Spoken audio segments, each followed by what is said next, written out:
Hello everyone, hello people, my name is Deck Beauty. Yes, this video was made 3 years ago. I decided to bring it back to you again.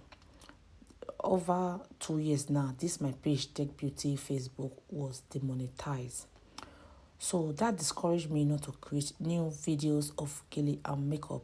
But I have a lot of videos on my YouTube channel, like more than 1,500 videos, different styles of gele, head wrap, and makeup tutorial.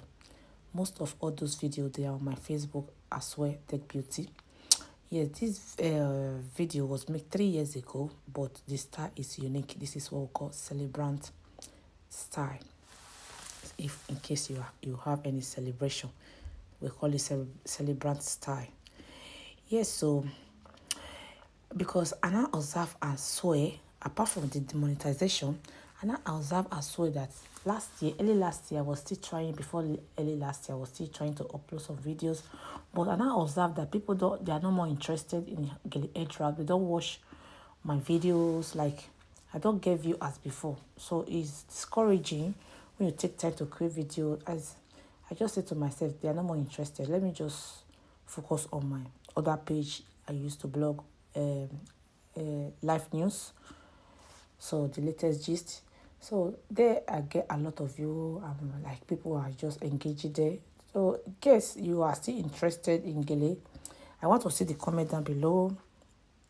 This period, I said to myself, I will be bringing back all my old videos for now. Hopefully my page will come back alive again, the monetization. If not, for now, we'll just keep uploading the old videos, which they are very, very unique. I hope you are focusing your eyes on my hand. In case you're based in United Kingdom, anywhere you're watching me from, I'm a makeup artist. Visit my Instagram. We do gele, we do makeup, photo shoot. We are all in one beauty. We do okoko. Go to my Instagram, Deck Beauty. You'll see all my job are there. I do photo shoot. I do a lot of things. We sell makeup products. We sell hair perfume. We sell face cream as well, soap. Yes, contact me. My number is always at the end of all videos. This is the final. Just imagine, this is 3 years ago. Thank you. See you on my next video. Bye.